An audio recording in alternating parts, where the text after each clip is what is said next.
Bienvenue sur Teach aujourd'hui. Vous savez que depuis le début de cette semaine, nous parlons de la souffrance. Ce n'est pas pour souffrir, mais nous devons parler de la souffrance parce qu'elle est là. Elle est là pourquoi? Pourquoi Dieu ne l'enlève pas juste comme ça? Ça veut dire qu'il y a un but. Hier, nous avons traité la souffrance d'un enseignant, d'un professeur engagé par Dieu pour nous enseigner une matière difficile mais obligatoire. On ne passe pas d'école sans que la souffrance fasse son œuvre. Aujourd'hui, j'aimerais qu'on apprenne ensemble comment ça coexiste ça. Dieu d'amour, rempli d'amour et de bonté, et la souffrance. Ces deux réalités sont même des fois la cause pour laquelle certaines personnes se sentent réticentes vis-à-vis de la foi chrétienne. Ou même que certains chrétiens, quand ils passent par des épreuves, abandonnent la foi. Parce qu'ils ont du mal à faire coexister dans une même réalité un Dieu plein d'amour, comme nous le décrivons, avec ces souffrances par lesquelles passe non seulement l'humanité entière, mais par lesquelles passent des gens qui ont confiance en lui. Alors, je veux qu'on découvre ensemble comment ces deux choses fonctionnent.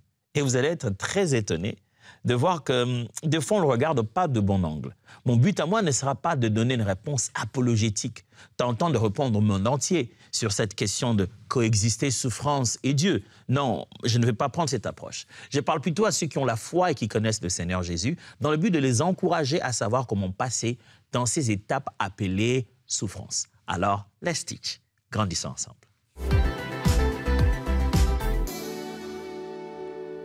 Alors, un Dieu d'amour peut-il permettre la souffrance? Vous devez d'abord savoir la première des choses, c'est qu'il y a ces deux réalités, amour et liberté. Deux concepts importants à mettre ensemble. Amour et liberté. L'amour sous-entend une relation. Et dans la relation, il y a de la liberté. Il y a de la singularité. Si vous deux, vous n'avez pas de volonté personnelle, cette relation n'a pas de sens. Ce n'est même pas une relation parce qu'il s'agit en fin de compte d'une même entité. Mais la raison pour laquelle il y a relation, c'est parce qu'il y a deux entités différentes et deux volontés différentes qui certainement vont finir par s'harmoniser. Mais si on est dans une relation, il doit y avoir la liberté. C'est d'ailleurs cette expression de liberté qui, malheureusement, est devenue l'occasion du péché. Si l'homme n'était pas autant libre dans sa relation avec Dieu, il ne pouvait même pas choisir le péché. Dieu a rendu l'homme libre pour lui donner tous les attributs, toute la nature de son Père. S'il doit être à son image, il doit être comme Dieu. Et dans cette liberté, l'homme n'a pas toujours fait le bon choix, il a fait le mauvais, souvent, celui du péché. Il y a à la fois amour et liberté. Et ces deux choses cohabitent. Dieu nous aime et il est en relation avec nous et il nous a donné la liberté. Et c'est souvent l'usage de cette liberté en libertinage qui devient la cause. Ce n'est pas parce que Dieu nous aime qu'il doit nous forcer à faire le bien. Non, Dieu nous aimant veut recevoir de notre part ce retour d'amour librement, sans nous forcer à cela. Deutéronome chapitre 30, verset 19. Deutéronome 30, 19. J'en prends aujourd'hui à témoin contre vous le ciel et la terre.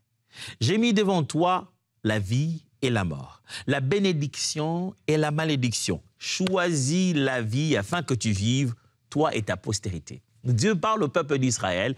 Deutéronome, c'est le livre où la loi est répétée, les faits qui ont eu lieu en Exode, pendant l'Exode et à l'arrivée sur la terre promise. Dieu en reparle. Il dit, je t'en parle, ciel et terre sont témoins. Devant toi, j'ai mis deux choses. C'est ce qui te permet d'être comme moi, libre. Donc, il y a le malheur, il y a le bonheur, ou disons, il y a la malédiction et la bénédiction. Non seulement qu'il a mis deux choses en nous disant, je ne vous aiderai pas, choisissez. Il a même indiqué le bon choix.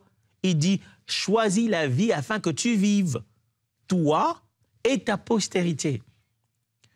Il ne t'impose pas, il te conseille. Que voudrais-tu de plus dans une relation? Si c'est tenir la main de quelqu'un, le forcer avec le repas dans la bouche, ce n'est pas une relation, c'est toxique, c'est manipulateur. Et Dieu n'est pas comme ça. Justement, vous devez voir dans la liberté que l'humanité a l'expression de l'amour de Dieu. Vous ne devez jamais croire que lorsque l'homme a fait des choix qui l'amènent à souffrir, ça veut dire que Dieu n'est pas un Dieu d'amour et que s'il y a des souffrances dans l'humanité, c'est que Dieu n'a pas aimé l'homme. Non, Dieu a justement aimé l'homme qui lui a donné le choix en lui donnant la recommandation. Il lui a donné non seulement le choix de ce qu'il doit faire, il lui a même donné aussi la recommandation, il a montré les options, il a même pointé, c'est là qu'il faut tiquer. C'est comme si tu passais un examen et les profs te disaient quelle était la bonne réponse. Mais malgré cela, tu uses de ta liberté de prendre l'autre réponse. Est-ce que ça veut dire que le prof ne t'aime pas? Romains chapitre 5, verset 12. C'est pourquoi, quand par un seul homme, le péché est entré dans le monde, et par le péché, la mort, et qu'ainsi la mort s'est étendue sur tous les hommes, parce que tous ont péché, continue la Bible, sont privés de la gloire de Dieu. Mes amis, ici, Paul montre l'origine. Il explique le process. Il dit, comme par un seul homme, le péché est entré dans le monde. Pas par Dieu. Le choix d'Adam et Ève, leur choix là-bas dès les débuts, ont laissé couler quelque chose. Et Dieu, par Christ, est venu aussi sauver l'humanité. Sachez-le bien que la liberté que l'homme a eue dans l'amour et dans la relation qu'il a avec Dieu, c'est la mauvaise façon d'utiliser cette liberté qui nous a menés à la souffrance. À la base, Dieu n'a pas mis la souffrance pour nous, là, en disant « vous allez souffrir ». Non. Elle est devenue une chose obligatoire parce que nous avons fait des choix dès le début de l'humanité. Et pas seulement les choix d'Adam et d'Ève qui ont donné un héritage à l'humanité, mais les choix individuels que nous opérons. Deuxième vérité, si on a compris la tension ou l'équilibre qu'il faut établir, comment il faut faire cohabiter amour et liberté, relation que Dieu a avec nous et la liberté qu'il nous donne de choisir ou pas comme l'expression de notre réponse dans cette relation, si on a compris comment faire cohabiter les deux, deuxième chose, c'est que nous sommes dans un monde fracturé, mais encadré. OK. Ces deux termes sont intentionnels. Le monde dans lequel nous sommes est fracturé. C'est-à-dire qu'il a connu des coups à cause du péché de l'homme. Le monde n'est plus ce qu'il devait être. Mais il n'est pas abandonné à lui-même. Un Dieu encadre ce monde. C'est comme un cadre, photo, voilà, avec vitre, et pouf, ça se fracture. Réflexe premier, on essaie de tenir le cadre dans tous les sens. On sait que si on lâche, les verres vont s'éclater, même le sol. Brrr. Mais on sait que si on les tient fort comme ça, on peut les déplacer. Le monde est fracturé par le mal et les conséquences de choix de l'homme. Mais Dieu ne l'a pas abandonné. Dieu ne s'est pas dit, comme on dit chez nous bien en Afrique, c'est gâté déjà. Non, il s'est dit, on peut en faire quelque chose. Il n'y a que moi qui l'ai créé qui peut le fixer. Gloire à Dieu. Seigneur, merci de ne nous avoir pas abandonnés à nous-mêmes. Tu savais qu'on sait se chercher des problèmes, mais on ne sait pas les fixer. Jean chapitre 16, verset 33. Je vous ai dit ces choses afin que vous ayez la paix en moi. Vous aurez des tribulations dans le monde, mais prenez courage, j'ai vaincu le monde. Vous avez entendu ça? Jésus ne nie pas la souffrance. Il dit, écoutez, l'homme a beaucoup changé. Et quand vous allez tenter d'être comme moi et lui montrer la véritable nature d'un enfant de Dieu, ils ne vont pas aimer. Ils vont vous faire souffrir. Mais écoutez, je vais être avec vous. Prenez courage. Je suis venu et j'ai fait quelque chose pour contrôler la situation. J'ai vaincu le monde. Gloire à toi, Seigneur. Mes amis, Dieu ne nous a pas laissé nous-mêmes nous battre dans notre souffrance. Son amour est là pour encadrer un monde brisé. Ah, le monde n'est pas devenu à 100% bien. Non, il n'est pas complètement réparé. Non, le monde va complètement disparaître. Mais il a offert une opportunité de vivre dans le monde sans être du monde. Il est venu, il a vu ce qu'il y avait dans le monde, il a vaincu le monde pour que quiconque croit en lui ne subisse plus dans le monde les effets du monde. Romains chapitre 8, versets 20 à 21. Car la création a été soumise à la vanité, non de son gré, mais à cause de celui qui l'a soumise, avec l'espérance qu'elle aussi sera affranchie de la servitude et de la corruption, pour avoir part à la liberté et de la gloire des enfants de Dieu. Ouh. Il y a une liberté et il y a une gloire qui est réservée à une catégorie appelée des enfants de Dieu. Et le monde entier, quand on parle ici du monde, ici on parle de la création, c'est-à-dire la nature. Même la nature elle-même, animal, faune, flore, espère pouvoir entrer dans cette autre gloire. C'est pourquoi Dieu promet en fin de compte un nouveau ciel, une nouvelle terre. Il promet de cohabiter avec ses créatures, mais eux aussi rachetés, pas dans le sens du salut, mais subissant la transformation de la liberté du monde, qui attend avec un ardent désir cette manifestation des fils de Dieu. Mes amis, le monde est fracturé. Il n'est pas seulement fracturé au niveau de l'homme, parce que l'humain a péché. Non, les animaux, la nature, la faune, la flore, tous subissent ces choix-là. Le monde, je ne parle pas ici du monde dans le sens d'un système de vie dans lequel se trouve le péché, je parle de la création, de la terre, du cosmos. Tout ce qui est sur cette terre subit ces choix. Ce monde est fracturé, mais béni soit le Créateur. Il encadre ce monde vers des jours meilleurs. Au milieu de nos déboires, il a trouvé un moyen de frayer un chemin. Il est où? Le chemin est venu lui-même et il a osé le dire publiquement. Je suis le chemin, la vérité et la vie. Dans ce monde plein de souffrances, l'amour de Dieu est en plein dedans. Ce monde que vous êtes en train de voir en disant « Ah, mais comment Dieu, il est où ?» On est en train d'exploser des petits-enfants qui sont même innocents. Qu'est-ce qu'ils ont fait? C'est justement ça le mal de nos choix. Quand tu fais un choix, le choix ne revient pas que sur toi. Il y a des conséquences de ton choix. Cet enfant que vous voyez souffrir, il souffre d'un choix d'un autre dirigeant, d'un autre être humain. Alors pourquoi Dieu ne court-circuiterait pas le choix de chacun? Alors, personne ne serait responsable de ces choix alors. Les choix des uns sont subis par les autres. Mais au milieu de ce choix, il y a un chemin dans ces chaos d'être ici, mais n'est pas être d'ici. C'est possible. C'est Jésus de Nazareth. Troisièmement, la discipline aimante. La discipline aimante. Il y a quelque chose dans la Bible qui montre que Dieu, dans son amour, aime nous discipliner. Dieu éduque ses enfants pour le bien, afin de partager sa sainteté. Sa discipline corrige, elle ne détruit pas. Quand Dieu nous discipline, il ne veut pas nous détruire. Le mot grec que j'ai choisi là-bas, le mot paideia, signifie discipline, pardonnez-moi, éducative. Dieu nous discipline pour nous éduquer. Hébreux chapitre 12, verset 6. Car le Seigneur châtie celui qui l'aime. Il frappe de la verge tous ceux qu'il reconnaît pour ses enfants. Châtie celui qui l'aime. L'idée là, c'est les seigneurs, c'est le terme grec que je viens d'utiliser ici, signifie les seigneurs fait une discipline éducative. Il te fait subir un poids d'une chose qui te fait sentir une douleur, mais c'est un conditionnement en vue de t'amener à une réalisation. Vous voyez? En matière d'éducation, il y a plusieurs écoles là-dessus. Certains disent « Ah, frappez vos enfants », d'autres disent « Frappez pas vos enfants ».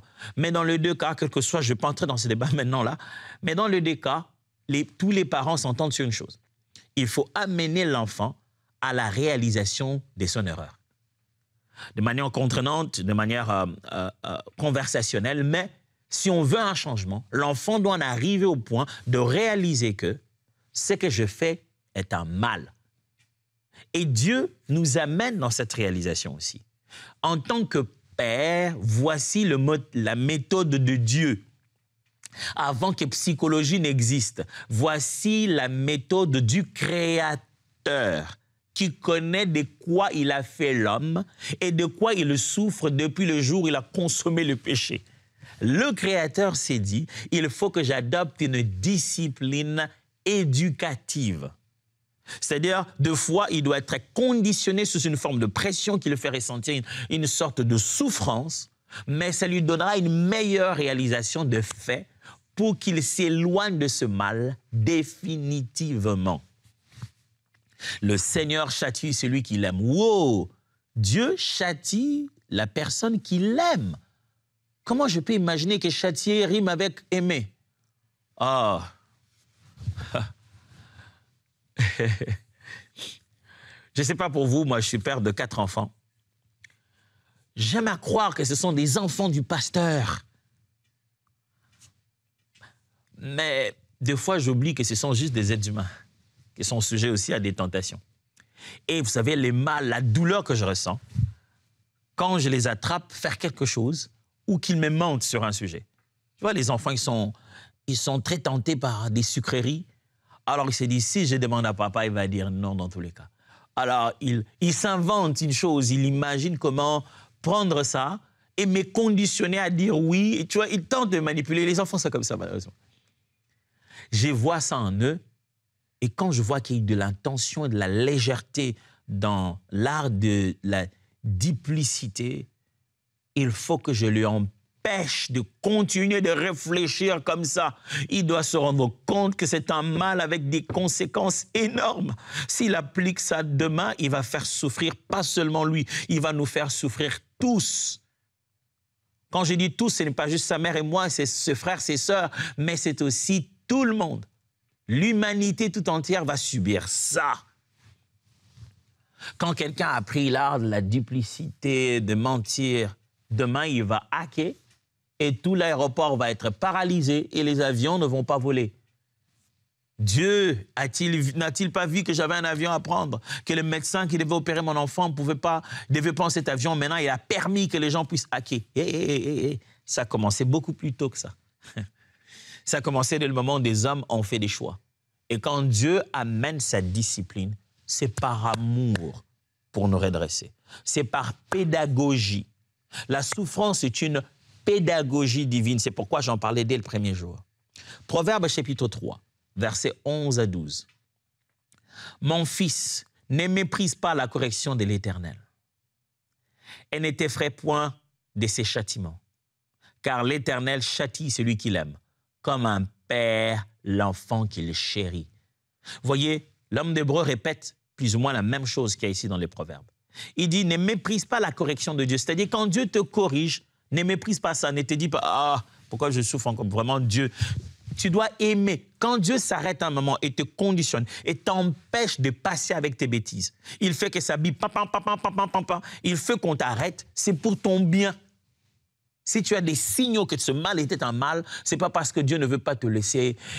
L'amour de Dieu, ce serait de me laisser me camoufler avec ce mal et on va en parler ensemble à la maison. Non, non, non, non, non. T'es dénoncé, fait partie de l'amour de Dieu pour dire, il ne doit plus faire ça. Sachez-le bien que certaines souffrances par lesquelles nous passons, je ne suis pas en train de dire, on les mérite. Je suis plutôt en train de dire que des fois, c'est pédagogique.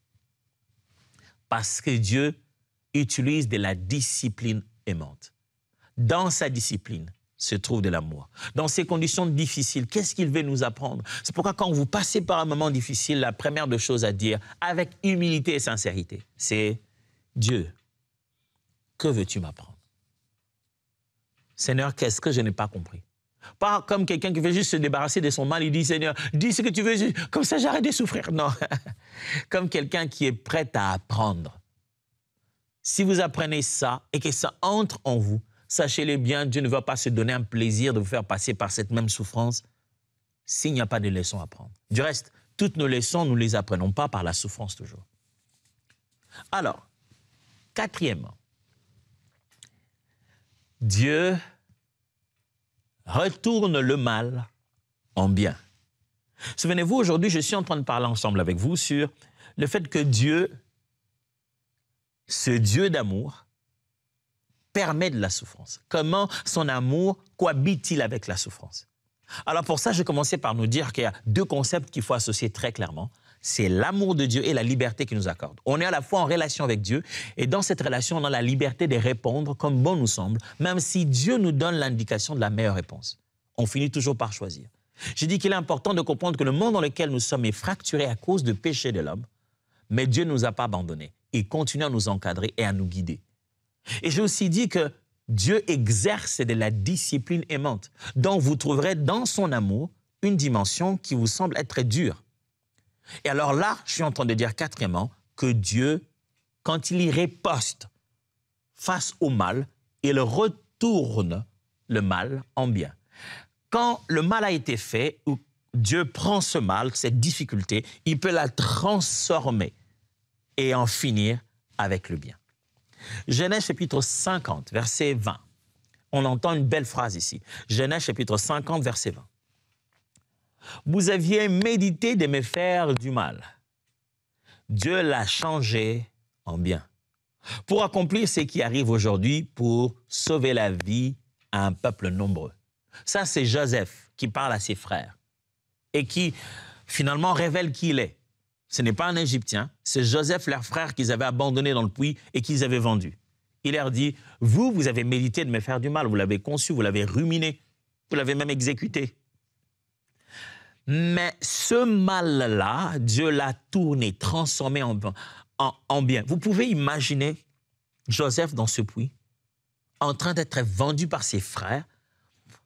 Vous savez combien de temps vous allez passer dans votre tête à repasser le scénario de la trahison familiale? Ce ne sont pas des amis qui ne me connaissent pas, c'est mon sang. Ils me vendent à prix d'argent. Vous ne savez pas combien de temps vous êtes là à vous dire, qu'est-ce qu'ils vont dire à papa? Il n'y a même pas de WhatsApp, ni d'SMS, ni d'appel. Je suis parti en esclave. Je ne sais pas si vous savez combien ça fait mal. Mais là, vous avez quelqu'un qui a compris. Qui, au bout de sa douleur, a une vue d'ensemble de la situation. Il a l'occasion de se venger, il regarde ses frères et dit « Non, pas du tout. J'ai finalement compris. Je prie Dieu que tu comprennes finalement. Je demande à Dieu qu'il te donne de la hauteur pour que tu regardes ces choses qui te faisaient pleurer à un angle où tu es capable de dire « Vous avez médité de me faire du mal. Mais le Seigneur a transformé ce mal en bien. » Je prie Dieu que vous ressentiez dans le coup qu'on vous fait subir et dans les pierres qu'on vous lance un plan divin qui vous fortifie. Je prie Dieu que vous preniez du recul et que vous regardiez au-delà de l'angle mort selon lequel vous vous positionniez et vous puissiez voir le plan plus global, que Dieu est au contrôle. Vous aviez médité de me faire du mal, que ce soit un membre de famille, un collaborateur. Restez un moment, dites-vous, vous aviez médité de me faire du mal, mais Dieu l'a changé en bien. Je prie que vous puissiez voir le bien qu'il y a derrière votre souffrance. Vous puissiez commencer à voir le plan se dessiner. Vous puissiez commencer à voir qu'il fallait que cela arrive. Romains 8, 28 dit, « Nous savons, du reste, que toute chose concourt au bien de ceux qui aiment Dieu, de ceux qui sont appelés, c'est leur son dessein. Par quelque chose, par certaines choses, toutes choses. Dieu sait comment ramener tes douleurs à la finalité de ton sourire. Oh, gloire à son nom. Dieu sait comment faire en sorte que ce qui t'a fait pleurer te fasse rire. Avez-vous déjà pleuré des douleurs et continué à pleurer de joie? À peine que vous étiez en train de pleurer de douleur et vous vous rendez compte que tout a changé. Vous n'avez même pas eu l'occasion de transformer ça en autre chose. Vous êtes juste profondément entré dans vos larmes, mais de joie. Ça m'est arrivé plusieurs fois. Je crois que finalement, dans cette école de Dieu, mon professeur préféré, c'est le prof souffrance. Mais je déteste son cours. J'aime plutôt ce qu'on devient après. Pendant le cours, c'est dur. Mais quand on est passé par là, on devient toujours meilleur, comme de l'or qui est éprouvé par le feu. Et enfin, la dernière chose que je me partage avec vous, au sujet de cette façon de faire cohabiter l'amour de Dieu, un Dieu plein d'amour, mais comment il permet que je passe par là? La cinquième des choses que je m'aimerais dire, c'est que Dieu souffre avec nous et nous console par l'Esprit. Vous connaissez le mot parakletos, n'est-ce pas? On a traduit ça en français par paraclet. C'est ce qu'on dit du Saint-Esprit, n'est-ce pas? Il est le paraclet. Ça signifie le consolateur, celui qui est à côté de nous, qui intercède pour nous, qui comprend notre situation. Frère, Dieu ne nous laisse pas souffrir et lui être en dehors. Il le comprend, il le sait. Dieu ne sait pas qu'on souffre parce qu'il l'a vu de l'extérieur, non. Dieu sait qu'on souffre parce que la signature de la souffrance, quand elle passe à l'intérieur de nous, Dieu la connaît, la ressent. Pasteur, tu veux dire que quand j'ai mes douleurs, Dieu ressent cette douleur? Absolument. Il ressent ta joie, il ressent aussi ta douleur. Tu ne souffres pas seul. Jésus qui habite en toi ne va pas se la couler douce quand c'est l'heure de souffrance. C'est dit, bah, c'est la souffrance que tu souffres seul, hein. Pleure seul. Non, non, non, non. Christ qui vit avec toi, en toi, est avec toi, même quand tu souffres. J'aime comment il partage la douleur de cette famille. Marthe et Marie ont perdu leur frère. Jésus est là, il voit comment tout le monde pleure.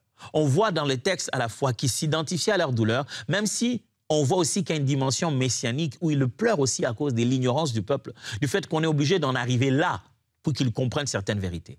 Alors Jean chapitre 11, verset 35, le verset le plus court, Jésus pleura.